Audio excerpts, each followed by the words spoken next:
इसमें इसमें जो रिजल्ट हम लोग को याद करके चलना है वो डायरेक्ट हम बात करेंगे कि एफ का रिजल्ट इतना हो जाएगा और थीटा का वैल्यू यदि हम 90 डिग्री कर देते हैं तो एफ का वैल्यू कितना हो जाएगा क्यू वी बी साइन 90 का वैल्यू 1 हो जाएगा तो रिजल्ट हमारे पास क्यू है।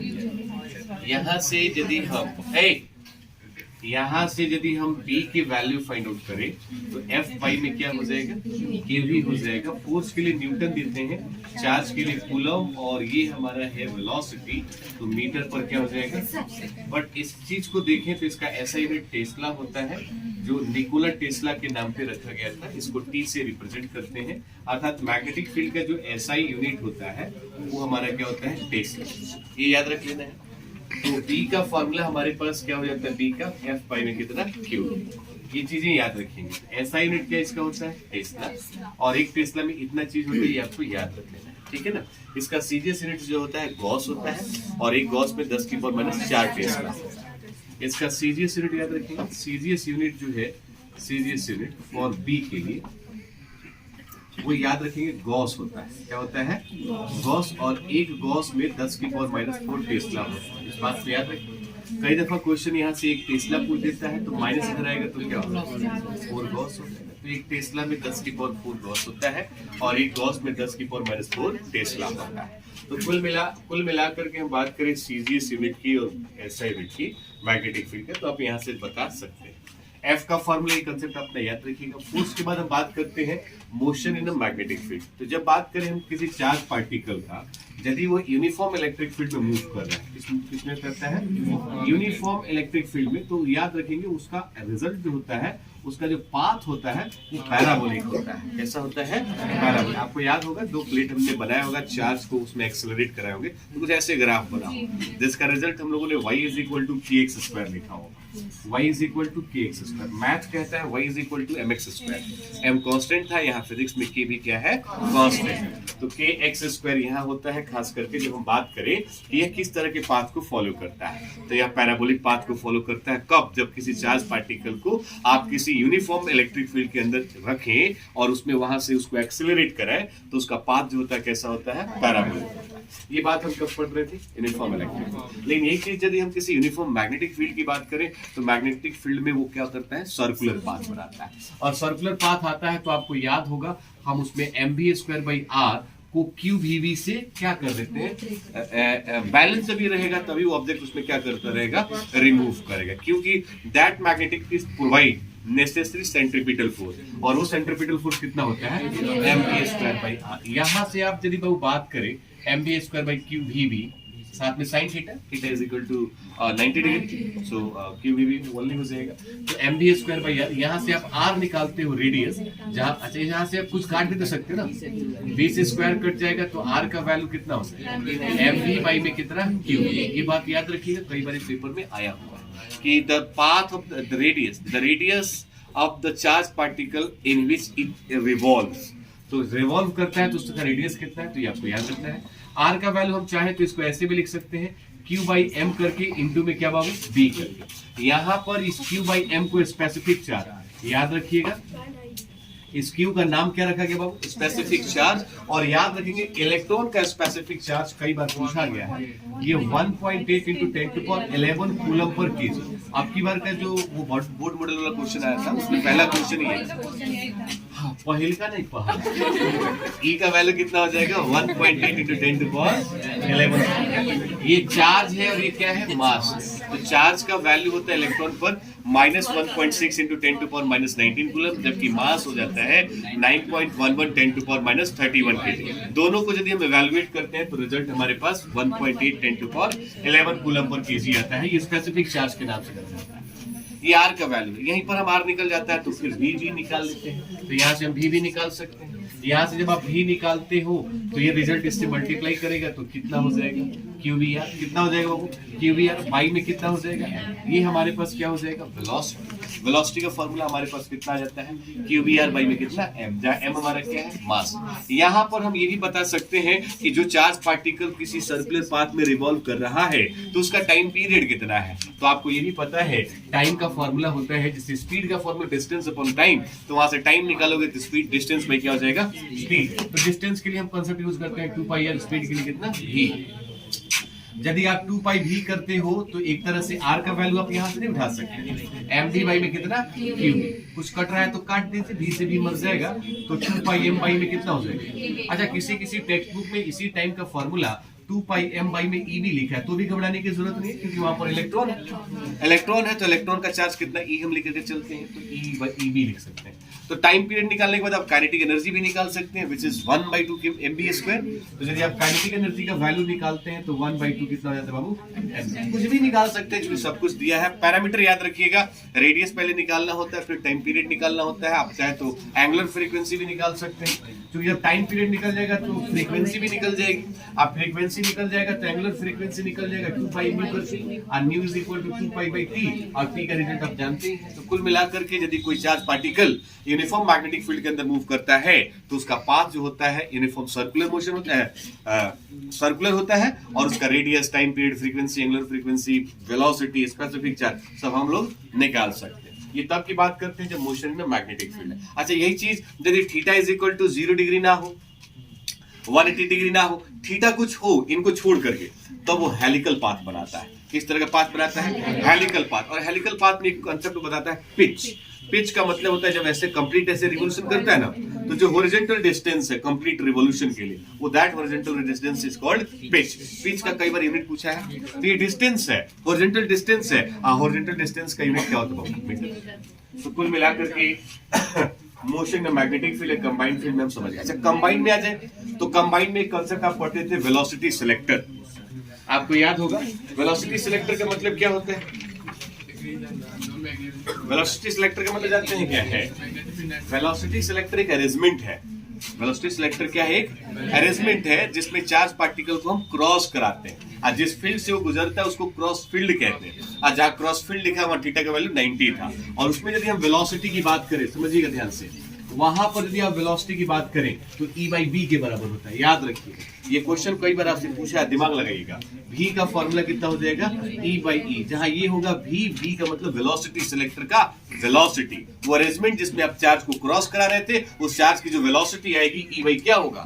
तो कई बार बिहार बोर्ड यहां से सवाल दिया है कि E/v का डायमेंशनल फॉर्मूला लिखे। अब बच्चा बड़ा कंफ्यूज कि E का निकालता है, B का निकालता है। कुछ निकालने की जरूरत नहीं है, बिकॉज E/v किसके बराबर है, वेलोसिटी, और वेलोसिटी कितना होता है, एंटी माइनस। तो E/v का कितना होगा, एंटी माइनस। स्मार्ट कीजिए, काम खत्म कीजिए, कोई दिक्कत नहीं है। तो इसको हम वेलोसिटी क्या बोलते हैं, सिलेक्टर। फिर आगे हम चलते हैं तो पढ़ते हैं बड़ा अच्छा ही concept, Biot Savart's law. Biot Savart's law का यूज हम कहाँ करते हैं, क्यों करते हैं, तो किसी यूनिफॉर्म वायर में या वायर में मैग्नेटिक फील्ड की स्ट्रेंथ को डिटरमाइन करना है तो हम बायोट-सावर्ट्स का यूज करते हैं। और उसमें dv जो है डायरेक्टली प्रोपोर्शनल क्या होता है, I होता है, dv प्रोपोर्शनल L होता है, dv प्रोपोर्शनल कितना होता है जी, 1/r², और dv प्रोपोर्शनल क्या होता है, sin थीटा भी होता है। तो यहां से यदि हम dv निकालते हैं, क्या निकाले बाबू, dv, तो इसका फॉर्मूला होता है μ0/4π, जो कि आप लिखोगे, और ये फॉर्मूला हो जाएगा आइडियल sin थीटा बाई में magnetic field is a vector quantity, so result vector में पूछता है तो उसका रिजल्ट भी याद रखिएगा, μ0 में 4π, I तो रहेगा, आइडियल क्रॉस में r वेक्टर, और बाई में r क्यूब। याद रखिए कितना याद रखना है, क्यूब, ये r क्यूब याद रखना है। r वेक्टर पूछे तो क्या लिखना है, r। इस तरह का कंसेप्ट पूछता है तो वेक्टर के फॉर्म में कुछ इस तरह से देंगे, और वैसे लिखना हो तो हमारा ये हो जाएगा। अब ये बायोट-सावर्ट्स लॉ के एप्लीकेशंस है। एप्लीकेशन बहुत ही तगड़े हैं। इसमें मान लीजिए यूनिफॉर्म वायर देता है, uniform wire, non uniformly infinite वाला, तब उसमें आप मैग्नेटिक फील्ड निकालते हो। याद रखिएगा μ0/4π 2I में x, बहुत इंपॉर्टेंट फॉर्मूला है। यहाँ से क्वेश्चंस बहुत ज्यादा आते हैं, खास करके एक क्वेश्चन आएगा एक्सियल सर्कुलर वाला, axis of the circular coil, उसका फॉर्मूला याद रखिएगा बाबू, μ0/4π 2 पाई आई आर, अब बाई में R square plus X square का power 3 by 2। Very very important for the examination point of view कि बी का फॉर्मूला कितना होता है, mu naught by 4 pi 2 pi R by में R square plus X square का power कितना 3 by 2। लेकिन नंबर ऑफ टर्म्स इंक्लूड कर दीजिए तो यही फॉर्मूला हमारा बन जाता है म्यू नॉट बाई कितना बाबू 4 पाई और 2 पाई एन आर बाई में कितना R square plus X square का पावर 3 बाई 2। ये बात याद रखिएगा। लेकिन इसी में दिक्कत हो रहा है तो आप जा सकते हैं, हम आपको 25 दफा बोले हैं यहाँ हल्ला मत कीजिएगा।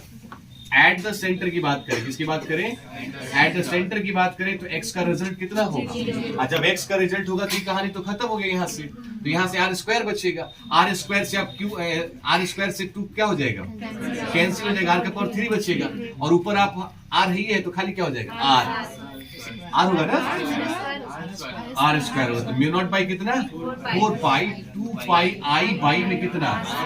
ये तब की बात है जब हम बात सेंटर पे कर रहे हैं, तो सेंटर पर x का रिजल्ट 0 होता है। तो इनमें और इनमें एक क्वेश्चन जरूर आता है कि बता दीजिए कि यदि हमारा मैग्नेटिक फील्ड सेंटर पर जो है वह बराबर है, ध्यान दीजिएगा सेंटर पर जो है बराबर है, या ये जो है एक्सियल पे बराबर है इसके 1/8 के 1/6 के 1/3 के, तब आपको करना क्या है, इस वैल्यू को इसके बराबर लिख के इसमें 1/8 से मल्टीप्लाई कर दीजिए, कुछ कटम कटाई का खेल आएगा, लास्ट में एक वैल्यू आएगा x, वो x निकाल लीजिए, आंसर आ जाएगा। बहुत बड़े क्वेश्चन आया हुआ है।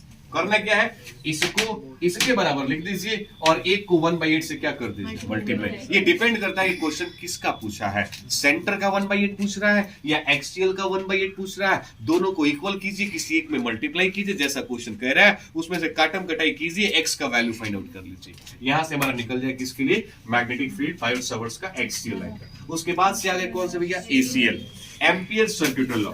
एम्पियर सर्क्यूटल लॉ एसीएल इसको कहते हैं। इन्होंने क्या पूछा जानते हैं, इन्होंने कहा किसी क्लोज्ड लूप में, किस लूप में, जो मैग्नेटिक फील्ड होता है वह म्यू नॉट आई के बराबर होता है। किसके बराबर होता है, बी डॉट डीएल का रिजल्ट भाई ने निकाला म्यू नॉट कौन सा, आई का मतलब होता है net current enclosed by the Amperian loop. Ampere सर्क्यूटल law में जिस लूप को एम्पियर ने लिया था उस लूप का नाम था एम्पियर सर्क्यूटल लॉ। इन्होंने कहा था the close integral of the magnetic field और any close loop is equal to mu naught times of net current enclosed by the loop।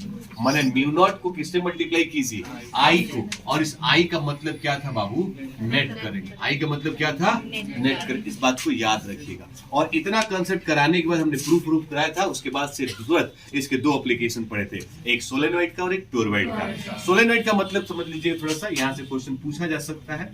Solenoid का कंसेप्ट क्या कहता है, सोलेनॉइड कहता है कि यह एक सिलेंड्रिकल शेप में होता है जिसका लेंथ इसके डायमीटर से ज्यादा होता है, इसका लेंथ इसके डायमीटर से ज्यादा होता है। इसमें भी हम मैग्नेटिक फील्ड की वैल्यू फाइंड आउट करते हैं और उसका फॉर्मूला आता है म्यू नॉट कितना, ni, जहां पर n को बोलते हैं number of turns per unit length, और हम यहां पर n बाई में कितना निकालते हैं, l। तो यदि इसका वैल्यू हम यहां रखें तो b का वैल्यू होता है म्यू नॉट ni बाई में कितना बाबू, l। इस बात को याद रखिएगा। ये हमारा L है, ये भी हमारा क्या है, L है। ये सोलेनॉइड की बात करें। और यही केस यदि हम टोरॉइड की बात करें तो टोरॉइड कहता है कि the endless of the solenoid is called toroid. मतलब कि जो हमारा ऐसे वाला कंसेप्ट था इसको ला के यहाँ मिला दीजिए, एंडलेस हो गया। Endless of the solenoid is called क्या, टोरॉइड। कुछ खास फर्क नहीं होता है, इसका भी बी का फॉर्मूला वही होता है, म्यू नॉट कितना, ni। लेकिन यहाँ पर n बदल जाता है, n/l जिसे कहते थे n/2πr हो जाता है, और यह फॉर्मूला हमारे पास हो जाएगा म्यू नॉट ni बाई में कितना, 2πr। ये मैग्नेटिक फील्ड होता है किसके लिए, टोरॉइड के लिए, और ये मैग्नेटिक फील्ड होता है किसके लिए, सोलेनॉइड के लिए। नेक्स्ट पॉइंट यदि हमारे पास जो है वो है फोर्स बिटवीन कौन सा, पैरेलल वायर। अब 2 वायर होता है जिसके बीच में कुछ गैप दिया होता है और उसमें हम फोर्स निकालते हैं, और वो फोर्स का फॉर्मूला होता है, याद रखिएगा, म्यू नॉट बाई में 4 पाई 2I1 I2 बाई में क्या, d। Force per unit length होता है ऐसे, खाली फोर्स पूछ देता है बाबू तो mu naught by 4 pi 2 I1 I2 D by में सॉरी L बाई में क्या, जब इसको निकालते हैं तो इसका यूनिट आप लिखेंगे न्यूटन पर मीटर, और इसको खाली निकालते हैं तो आंसर का दीजिएगा न्यूटन। इस बात को ध्यान में रखिएगा। पैरेलल, उसके बाद से कौन आ गया, टॉर्क। टॉर्क का फॉर्मूला याद रखिएगा, बिना साइन थीटा का पढ़े होंगे आप लोग, बिना साइन थीटा का टॉर्क याद आ रहा है कुछ। टॉर्क का फॉर्मूला था बिना साइन थीटा, जहां P magnetic field, I current, N number of turns, A for area, और साइन थीटा उसका अलाइनमेंट का बीच का एंगल होता था। टॉर्क का फॉर्मूला बिना साइन थीटा। अच्छा, बिना साइन थीटा के अलावा इसमें एक और मैग्नेटिक मोमेंट के बारे में हम पढ़ते हैं। मैग्नेटिक मोमेंट याद रखिएगा, क्वेश्चन आया हुआ है। मैग्नेटिक कौन सा बाबू, स्मॉल m से रिप्रेजेंट करते हैं, और इसका फॉर्मूला होता है I इंटू में क्या, एरिया, और नंबर ऑफ टर्न्स मिला दीजिएगा तो NIA बन जाएगा। क्लियर है ना। तो टॉर्क पढ़ेगा तो बिना साइन थीटा का, और मैग्नेटिक मोमेंट पढ़ेगा तो निया, NIA वेक्टर क्वांटिटी है, ये याद रखिएगा।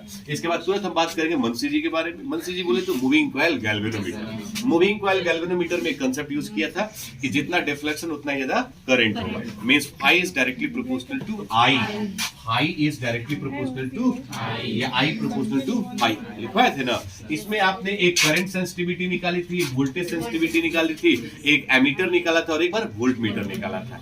एमीटर का मतलब, सेंसिटिविटी का मतलब क्या था, मतलब कि दीजिए कम मिलेगा ज्यादा। इसमें करंट सेंसिटिविटी का मतलब था करंट पर यूनिट, नहीं, डिफ्लेक्शन पर यूनिट करंट। यदि डिफ्लेक्शन पर यूनिट करंट है तब आप समझ लीजिए कि इसका फॉर्मूला क्या था वो फाई, और इसका फॉर्मूला क्या था आई का। रिजल्ट डायरेक्ट कितना था, बना के। तो ये करंट सेंसिटिविटी था। आज यदि उसकी हम बात करें तो बनाकर, याद आ रहा कुछ, ये बना के, और ये कौन था, बनाकर। ये करंट सेंसिटिविटी, और ये कौन सा, वोल्टेज सेंसिटिविटी। इसी में था हमारा एक एमीटर। हाँ, तो उसको सॉल्व कर लेना। तो बना के एक हो गया, एक कौन सा हो गया, बनाकर होगा। अब इसमें एक कंसेप्ट आया कौन सा, करंट सेंसिटिविटी के अलावा, करंट सेंसिटिविटी वोल्टेज सेंसिटिविटी के अलावा आ गया एमीटर, और कौन सा, वोल्ट मीटर। एक क्वेश्चन इन दोनों पे रहेगा, लिख के रख लीजिएगा। एमीटर का मतलब होता है करंट को जो डिटरमाइन करता है, और दूसरी बात की एमीटर के साथ हम हमेशा लो रेजिस्टेंस को रखते हैं, जिसको आप और हम बड़े प्यार से शंट कहते हैं। और शंट का यूज हम यदि पैरेलल कर दें तो हमारा एमीटर बन जाता है, गैल्वेनोमीटर के साथ मिला दें, और उस गैल्वेनोमीटर में हमने IS निकाला था। ऐसे ही यदि वोल्ट मीटर की बात करें तो वोल्ट मीटर का गैल्वेनोमीटर के साथ हाई रेजिस्टेंस को सीरीज में जोड़ दिया जाए तो वो जो हमारा इंस्ट्रूमेंट बनकर के तैयार होगा, क्या होगा, वोल्ट मीटर। वहां से VS निकाल लेते हैं। इस तरह से ये वाला चैप्टर भी एक तरह से क्या होगा।